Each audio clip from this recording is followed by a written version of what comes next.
또 제가 알기로는 우리 홀홀님 같은 경우는 임장 전문가라고 예, 제가 들었습니다. 현장에 나가서 어떤 걸 보고 또 어떻게 정리를 하시는지 또 홀홀님만의 그런 또 노하우가 있으신지. 임장 전문가라는 게 어디 있겠어요, 그렇죠? 근데 많이 다녔죠. 그만큼 많이 다녔다는 네, 맞아요. 많이 다녔고요.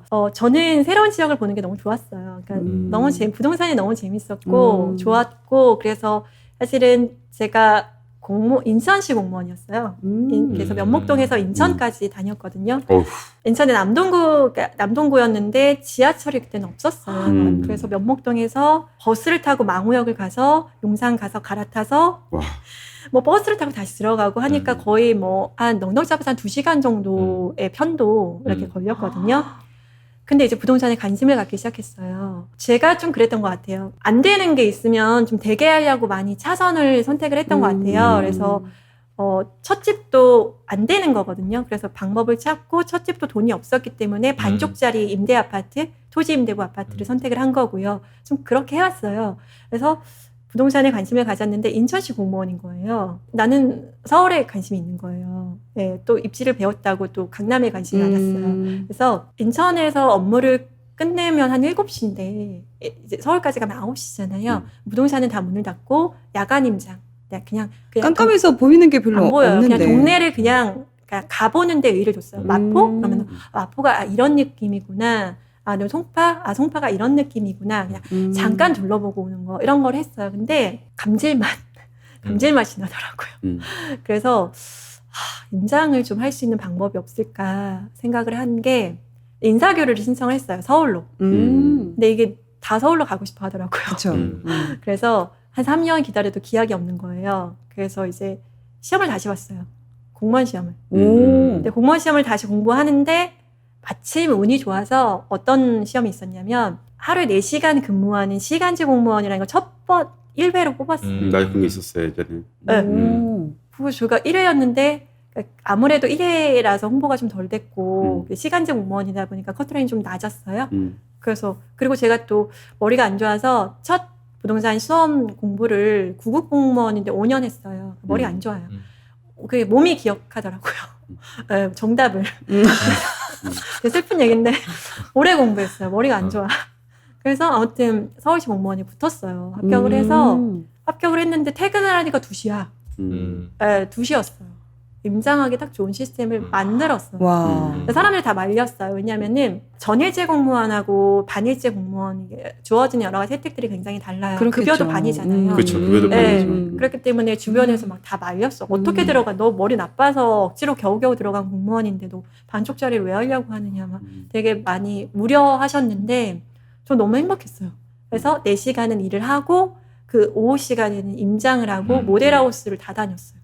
서울 수도권 모델하우스 다 다녔고 줍줍도 하고 그다음에 뭐 줄 쓰는 거 있잖아요. 그때 당시에는 뭐 오피스텔까지 줄 쓰고 막 그랬었기 때문에 뭐 다 다녔어요. 그래서 되게 재밌게 다녔고 부동산에 한 미쳐서 산 한 5년 정도 된 것 같아요. 그렇게 했어요. 그래서 안 되는 게 있으면 좀 포기하지 않고 길을 만들어갔던 게 조금 더 빠른 어떤 보여주는 결과물로 나왔던 것 같다는 생각이 들어요. 그럼 지금 만약에 임장을 가시는 분들이 계시다면 어떤 걸 좀 더 주의 있게 보면 좋을까요? 어떤 거, 그러니까 임장을 하는 목적이 뭔지에 따라서 달라지는 것 같아요. 그냥 단순히 내가 지역을 공부하기 위해서, 그러니까 불인이들은 그렇잖아요. 궁금하잖아요. 뭐 청량리 좋다는데, 그럼 내가 청량리 한번 가볼까? 이런 임장들 되게 많잖아요. 지역을 공부하기 위한 거. 그런 임장일 경우에는 첫 번째는 분위기 임장하셔야 돼요. 그러니까 그 동네의 분위기를 보시고 이렇게 막 스카이 L65 이렇게 올라가고 있구나. 여기 역세권 이렇게 개발되고 있네. 주변에 제기사구역, 청량리 679역 막 이렇게 변하고 있네. 이런 어떤 분위기들을 보시는 것. 그런데 그 와중에 신축 아파트가 있네. 이러면서 지역의 분위기를 첫 번째로 보시는 게 중요하고요. 그다음 그런 지역들을 분위기 임장으로 좀 여러 개.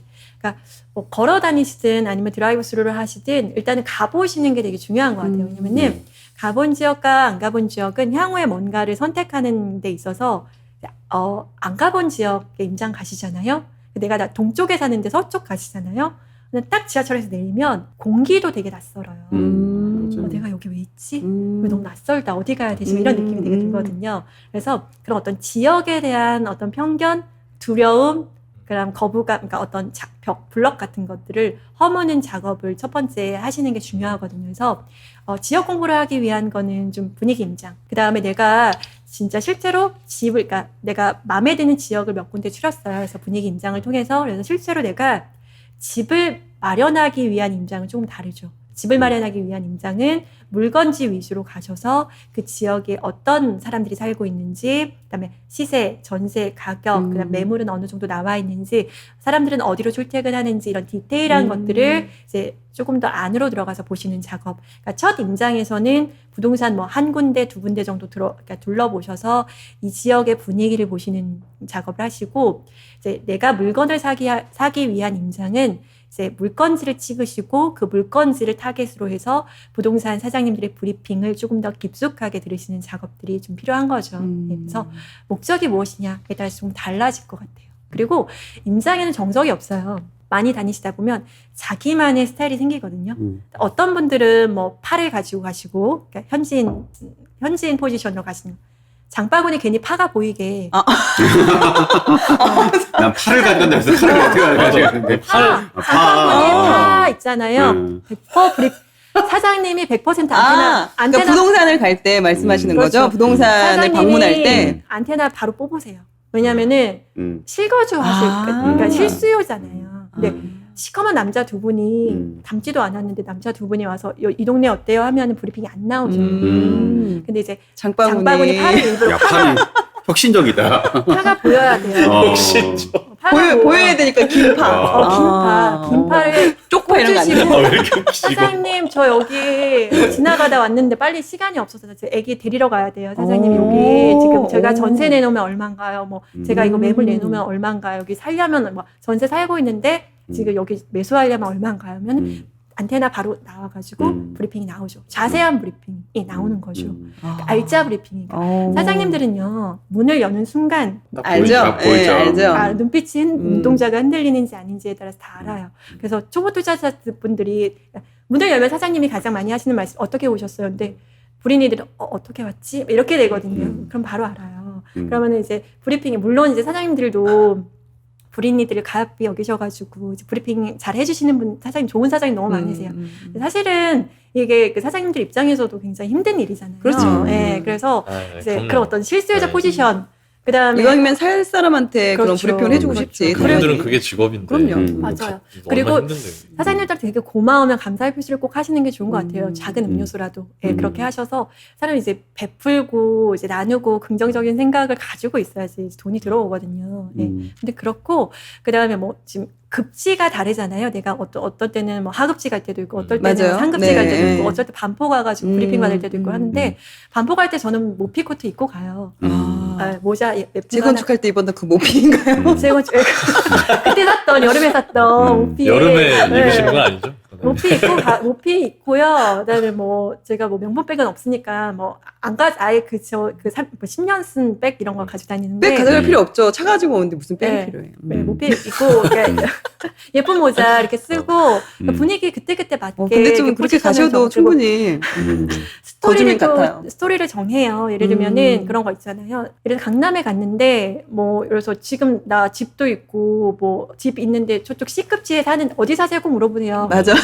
어디서 오셨어요? 그거는 되게 여러 가지 의미가 있잖아요. 맞아요. 너 살 어디서 수 오셨어요? 있니? 했는데 되게 솔직하게 저기 어디 C급지에서 왔다라고 말씀하시지 말고 그냥 네, 어디 서울에서 왔어요. 그냥 거짓말 할 수는 없지만 서울에서 왔어요. 이렇게 말씀을 하시든지 그렇게 하시고 좀 뭐 스토리를 좀 만들어 가시는 게 좋은 것 같아요. 그러니까 그래서 강남에 30억짜리 집인데 재건축 20억짜리인데 그냥 알아보러 왔다라고 하면 이게 브리핑이 안 나오잖아요. 그러면은 제가 어떤 집을 가지고 있다가 현재 매도해서 요 정도 금액을 가지고 있는데 그래서 갈아탈 집을 현재 알아보고 있습니다. 이런 식으로 하면은 근데 지금 내가 무주택자이며 대출을 받을 수도 있고 돈도 있다라는 게 바로 찾아내면은 브리핑이 나오시잖아요.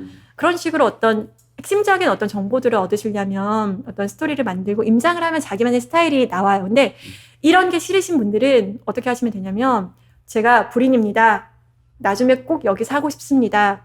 시간이 안 되시겠지만 브리핑을 좀 해주시면 감사하겠습니다. 안 해주시면 많은 거고, 그러니까 솔직하게 나가는 스타일도 있고, 경매를 왔을 때도 그래요. 경매를 왔을 때 뭐 저 경매를 왔습니다 하시는 분 있고, 그냥 파 꽂고 가시는 분 있잖아요. 그러니까 자기 스타일에 맞는 임장하시면 될 것 같아요. 임장을 자주 하시면 자기 스타일을 맞춰가게 되는 거죠. 정답은 없습니다. 임장을 하면서 정말 마음에 드는 그 집을 이제 발견을 했어요. 그러면 이제 이걸 좀 더 깎고 싶은 생각이 들잖아요. 그럼 이렇게 가격 협상을 할 때 혹시 홀홀님만의 그런 뭐 노하우가 있으신가요? 제가 가격을 깎지 않아요. 가격을 깎아본 적은 없어요. 왜냐면은 제가 마음에 드는 부동산을 사는 거고, 또 누구나 또 사고 싶어 하는 그런 부동산이고 하기 때문에 저는 그 부동산 매도인의 심기를 건드리지 않습니다. 그래서 제가 좋다라는 확신이 있는 부분은, 그렇다고 제가 이게 너무 좋다라고 호들갑 떨지도 않지, 포커페이스를 유지하고요. 그 부분에 대해서 다 수용을 하고 갑니다. 근데 이제 투자를 하는 거에 있어서는 조금 다를 수 있죠. 그렇죠. 투자적인 부분에서 예를 들면 만약에? 투자자 입장에서 수익을 조금 더 하려고 한다면 이제 깎아야 되겠죠. 그럴 때는 자기 심리를, 그러니까 얼굴에 이게 드러나면 바로 지는 거거든요. 내가 사고 싶어서 안달한다라는 그런 어떤 페이스를 보이면 안 되고요. 이렇게 신중해야 되고, 내가 지금은 굳이 안 사도 되지만 가격이 좋으면 살 수 있다라는 협상에 있어서의 우위를 좀 점할 수 있는 이런 것들은 이제 아무래도 이게 거래가 좀 이렇게 한두 번, 그러니까 경험치가 쌓이면 나오는 거거든요. 맞아요. 근데 우리 불인이들은 보통 어떻게 하냐면 집이 마음에 들어요. 그러니까 좋다. 매도인이 있음에도 불구하고 오빠 나 여기 꼭 살고 싶어. 나 이거 너무 좋아. 막 이런 너무나 기쁨의 표현을 바로 오히려 그러면 더 깎아줄 것 같은 생각이 왜 들었죠? 저도 혹은 처음에는 너무 실거주할 그러니까 우리 때는. 불인이들은 너무 좋은 표정을 하거나 혹은 그 집에 대해서 너무 흠을 잡거나 그런 매도인도 또 너무 반대로. 기분이 나쁘거든요. 그래서 그 매물에 대해서 긴 말하지 않는 게 좋아요. 오히려. 특히나 매도인에게는 전혀 내 어떤 심리를 들키지 않는 게 좋고요. 사장님하고 뒤에서 협상하는 거예요. 그렇죠. 앞에서는 좀 포커페이스 유지하고 그렇죠. 매물을 볼 때도 전혀 알겠습니다. 마음을 들키지 않는 일이 중요합니다. 가장 인상 깊었던 그럼 혹시 투자가 있다면 어떤 게 있으신가요? 제가 알기로는 경매도 하신 걸로 알고 있거든요. 경매도 하죠. 저는 경매, 상가, 토지 다 합니다. 스펙트럼이 좀 택지도 있고요. 스펙트럼이 넓었어요. 그러니까 5만 가지 할 수 있는 것들은. 왜냐면 지금 집을 세 채만 유지하고 그 안에서 이렇게 갈아타기 상가도 전략으로 하고 하셨다고 하니까 네. 듣는 분들 입장에서는 그러면 그렇게 세 채만 가지고 이렇게 있으신가라고 오해하실 수도 있으니까 네, 또 이제 투자 법인도 경력이 또 하고요. 있으시잖아요. 네, 법인도 하고 상가도 하고 투자도 하고 그러니까 토지도 하고 다 하는데요. 제가 책이나 방송에서 한 번도 말씀드리지 않았는데 아픔이 많아요. 아니 이게 부동산 투자가 다 성공할 수 없죠. 그렇죠. 그래서 제가 경매 낙찰도 많이 받았는데 경매는 제가 낙찰 받을 때 항상 물건을 잘 골라요. 근데 낙찰가에서 그러니까 입찰할 때 거의 떨어져 본 적이 없어요. 이유는 단 하나. 홈런을 쳐요. 그러니까 차순위하고 비싸겠습니다. 차순위하고 굉장히 차이가 많이 나요. 아예 비싸게 받아버리는 거예요? 네, 그러니까 마음에 들었기 때문에 그렇겠죠. 그러니까 상가도 그런데 상가도 2명 들어왔는데 제가 차순위하고 한 20% 차이 나겠어요. 낙찰률 100%네요. 100%예요. 그렇게 한 이유는 제가 그 상가를 어떤 용도로 반드시 써야 한다라는 그 어떤 플랜이 있었기 때문에 꼭 받았어야 되고 꼭 받고 싶은 게 있거든요. 그래서 홈런을 쳤고 그래서 어떤 사전조사나 제가 어떻게 운용할지에 대한 것이 다 있었기 때문에 그런 상가로는 수익이 많이 났고 그랬어요. 그리고 토지로도 제가 투자를 많이 했는데. 그럼 토지도 경매로? 아니요. 토지는 그냥 일반 매매도 했고요. 택지도 했고 했는데, 어떤 일이 있었냐면은 제가 그 물건을 살 때 굉장히 신중한 편이에요. 신중하고 임장도 철저하게 하고 하는데 제가 잠실에 살 때 놀이공원에 자유이용권 끊어서 우리 딸이랑 거의 매일 갔던 죽순이었어요. 땡땡월드 죽순이었는데 롯데월드요? 네, 그날도 이제 롯데월드에서 놀이기구를 타고 있었죠. 하고 있었는데 전화가 왔어요. 언니 빨리 3,000 넣어. 뭐야? 그랬더니 이거 3,000 넣으면 피 2,000 붙는데. 그래서 그래? 뭐에 홀린 듯이 띡띡띡띡 송금을 했어요. 안 가보시고요. 그렇죠. 그냥 그분만 말만 믿고. 근데 마침 그때 돈이 수중에 있어서 다 있는 거 알고 전화하죠. 그래서 이제 그분도 똑같이 저랑 같은 물건을 했는데 누구가 말했대. 그래서 이제 전문가의 말을 그냥 믿고 되게 경솔하게 저도 지금 와서 생각하면은 제가 그렇게 투자하는 사람이 아닌데 뭐에 홀렸으니까 사기를 당하려면은 맞아요. 이렇게 당하게 돼 있거든요. 음. 사기를 당할 때 냉철한 의식은 없어요. 저 멀리 가버리고 그래서 3천만 원 넣어. 그래서 3천만 원 넣었죠. 근데 그 땅 계속 안 팔리다가 한 3년 가지고 있었는데 계속 안 팔리다가 손절했어요. 그래서 이렇게 투자함에 있었는데 근데 집은 사실 이렇게 막 손절되고 이런 경우는 사실 거의 없어요. 왜냐면은 우리가 그렇게 집을 사지는 또 않을 뿐만 아니라 그런데 그래서 제가 깨달은 게 정말로 그러니까 내가 직접 가보지 않은 물건, 남의 말, 누가 좋다라고 하는 카더라 물건, 이런 물건은 정말 필패할 수밖에 없다. 그리고 제가 느꼈던 게 뭐냐면은 어떤 3천만 원을 버리면서 느꼈던 게 되게 굉장히 커요. 이게 다른 사람의 말에 의해서 내가 뭔가를 샀다라면 그 3년 보유하는 동안 그 사람이 계속 생각나요. 그러니까 원망하는 감정이 생긴다는 거예요. 근데 내가 어쨌든 어떤 지역이든 어떤 집이든 내가 샀을 때 내가 내 결정으로 내 확신에서 샀으면 누구를 원망하거나 보유하는 데는 괴롭지는 않아요. 내가 했으니까 버티자 뭐 이런 건데 누군가의 말을 믿고 또 전문가의 말을 믿고 경솔하게 무언가를 샀을 경우에는 반드시 누군가를 원망하거나 미워하는 부정적인 생각이잖아요. 저는 살면서 그러니까 나를 잠식하는 어떤 부정적인 생각이 제일 더 3천만 원을 잃은 것보다 더 안 좋다고 생각하거든요. 사는 내내 어떤 좋은 집에서 그러니까 좋은 집을 사는 이유도 저는 그게 가장 크다고 생각해요. 좋은 집에 살았더니 되게 행복하더라고요. 그러니까 행복하고 좋은 기운들이 계속 나오니까 이게 선순환이 일어나서 계속 좋은 일이 일어나는 거예요. 그래서 어떤 물건을 통해서 계속 불현듯 막 이런 생각이 안 좋은, 그러니까 사실 3천만 원 잊어도 될 수도 있는데 그런 생각들이 문득문득 막 들면서 그렇게 기분이 안 좋아지고 마이너스의 생각이 나고 막 이런 것들을 그러면서 다음 토지 투자 스텝이 안 나가는 거예요. 예, 그래서 여러분들도 이제 투자를 앞으로 그러니까 내 집 마련을 넘어서 투자를 하시게 된다면 반드시 내가 확신이 있는 물건, 다른 사람이 좋다라고 해서라는 선택은 하지 않으셨으면 좋겠다는 그런 즐거운 투자해야 되거든요. 그러니까 잘한 투자라는 것은 내가 무언가를 샀을 때 행복해야 돼. 잘 샀다. 기쁘다. 오늘 치킨 먹을까?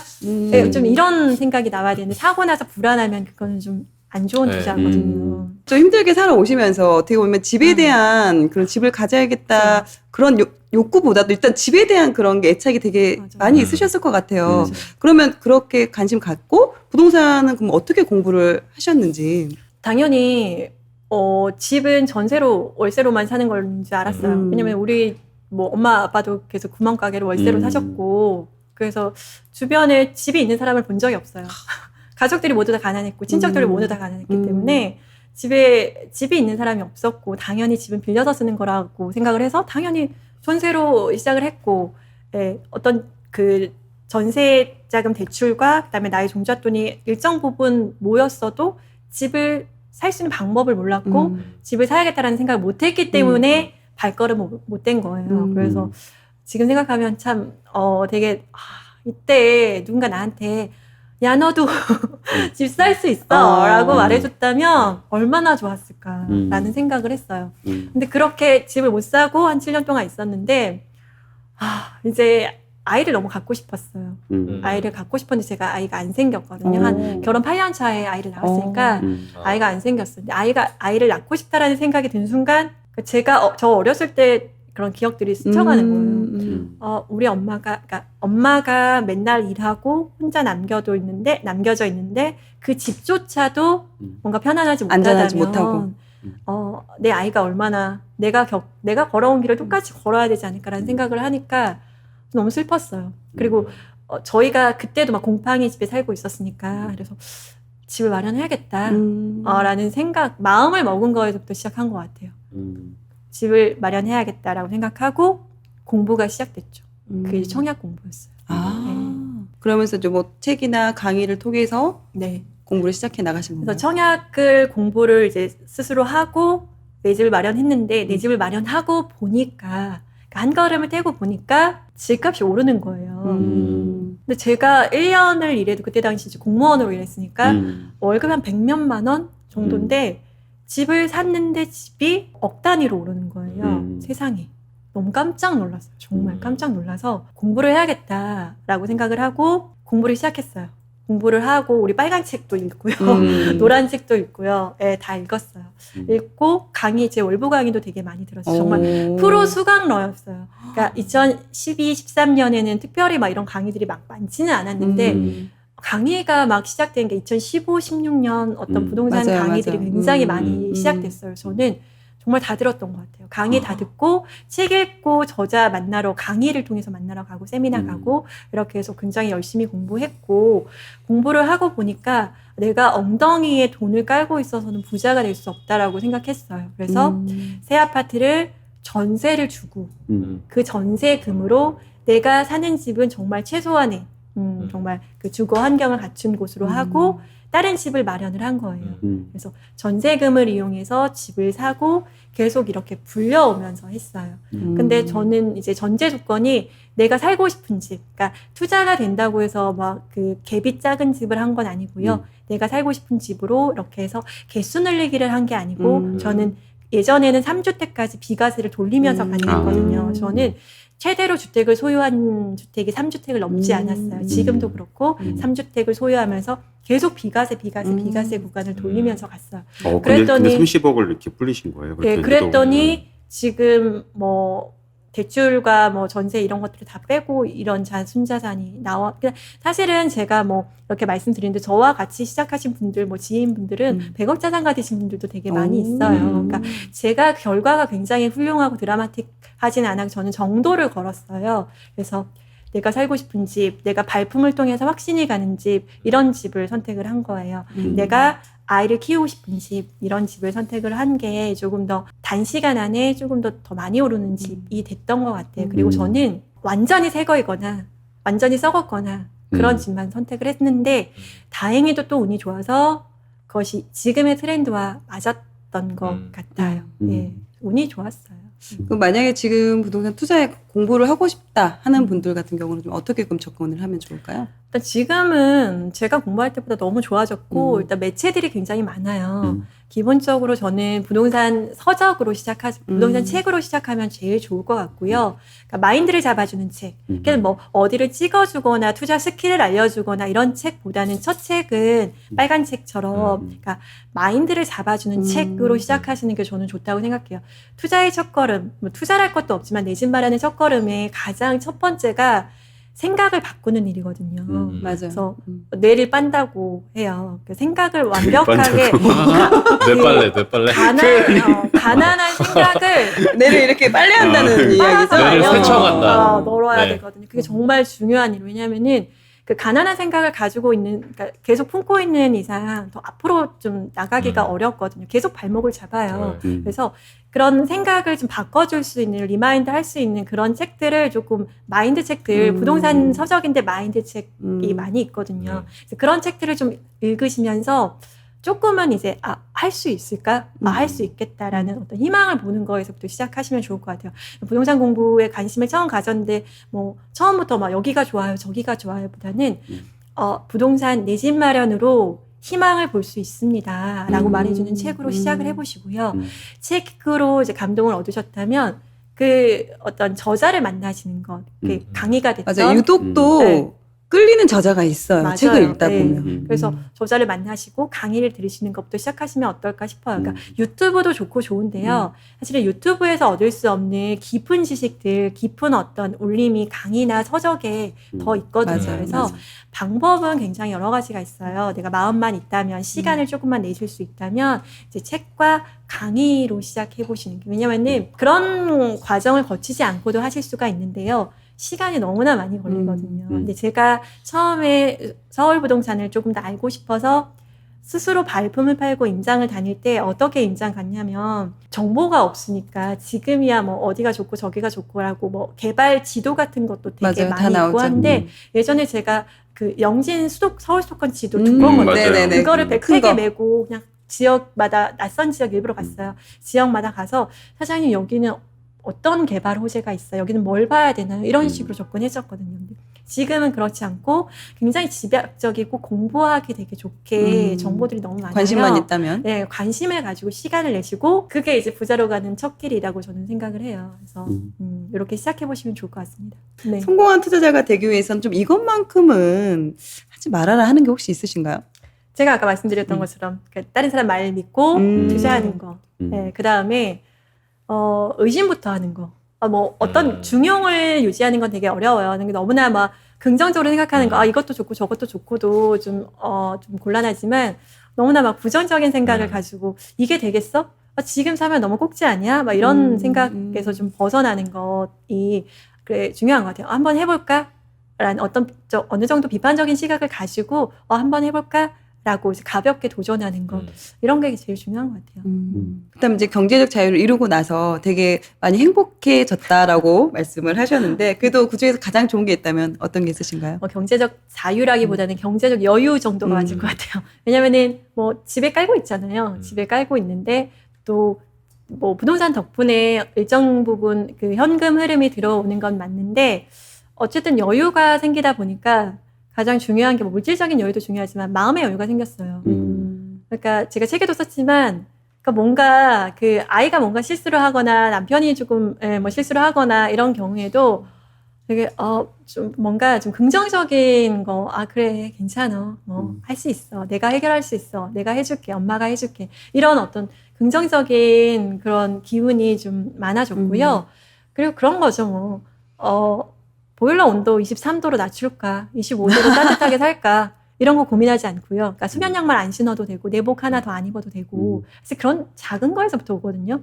뭐 불 꺼야 되나 말아야 되나 막 이런 거 그렇죠. 그리고 필요하다면 백화점 딸기를 먹을 수 있고 그리고 뭐 뷔페에 가서 다음에 못 오니까 많이 먹고 막 이런 거 아니고 적당히 먹고 그냥 가볍게 일어날 수 있고 언제라도 다시 올 수 있는 곳이니까 뭐 그런 거가 굉장히 좋죠. 샤인머스켓 좋아하는데 뭐 부담 없이 쿠팡에서 시키고 이런 것들 그러니까 되게 작은 거에서부터 시작되거든요. 그래서 그런 어떤 소소한 일상들 그리고 내 아이 교육시키고 싶은 거 교육시키고 뭐 내가 먹고 싶은 거 잘 먹고 뭐 이런 일상적인 것들이 너무 좋은 것 같아요. 네, 그리고 이제 뭐 조카들 용돈 주거나 뭐 부모님 용돈 줄 수 있고 선물 넉넉하게 할 수 있는 거 네, 그런 것들이 되게 좋은 것 같아요.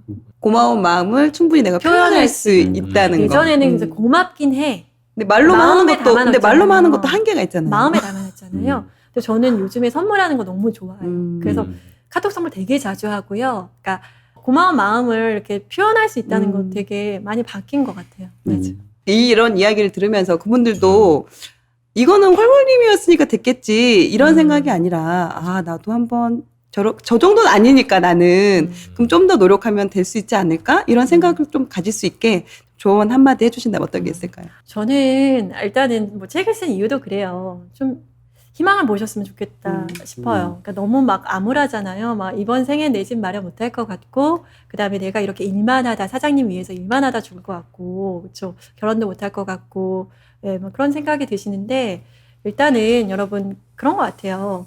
그 저를 보시고 뭐 운이 좋았다. 뭐 2012년 제일 저점에 사지 않았느냐. 운이 좋았다. 그리고 사는 것마다 다 오르지 않았느냐라고 하시는데 결국 그렇지 않아요. 정말 저는 그런 것 같아요. 오히려 지금은 집값은 올랐어요. 집값은 올랐는데 금리가 낮잖아요. 그 안에서도 분명히 기회가 있다고 생각하거든요. 3억 원의 대출을 일으키면 125만 원 정도의 그 원금과 이자를 갚으면서 어떻게 보면은 내 집 마련을 할 수가 있잖아요. 집값은 올랐지만 내가 그에 대한 부담을 좀 덜어낼 수 있는 환경이 됐어요. 저희가 대출 받을 때는 그것보다 훨씬 더 그래서 대출과 원리금에 대한 이자 부담 이런 것들이 또 있었거든요. 그리고 지금 꼭지라고 하시는데 사실 2012년으로 돌아간다면 집 사실 분 거의 없으실 거예요. 그러니까 더 기다렸다가 뭐 나중에 집값이 떨어지면 사야지라고 하신다면 집값이 떨어졌을 때 결코 살 수가 없어요. 집값이 떨어졌을 때 분명 기회가 있기는 해요. 근데 그때 뭔가 자산을 불릴 수 있는 기회가 오는 사람은 어떤 사람이냐면 아무 투자, 그러니까 내 집 마련 안 하고 기다린 분이 아니고요. 내 집 마련을 해서 그 이후에 부동산에 눈을 뜨고 끊임없이 공부하면서 내공을 쌓으신 분들이 하락장이 왔을 때도 맞습니다. 자산을 불릴 수 있는 그 기회가 보이는 거거든요. 그래서 저는 지금 집값이 너무 비싸니까 못 산다라고 단정하지 마시고요. 내가 있는 자산 안에서 살 수 있는 게 없을까라는 의문을 가져보는 것에서부터 시작을 해보신다면 분명히 어떤 식으로든 길이 있을 거라고 생각을 해요. 그래서 좀 희망을 저 흑수저고 5년 구급 공무원 5년 공무했다는 거 보니까 머리도 되게 나쁜데 돈도 없고 머리도 나쁜데 할 수 있구나라는 희망을 좀 보셨으면 좋겠습니다.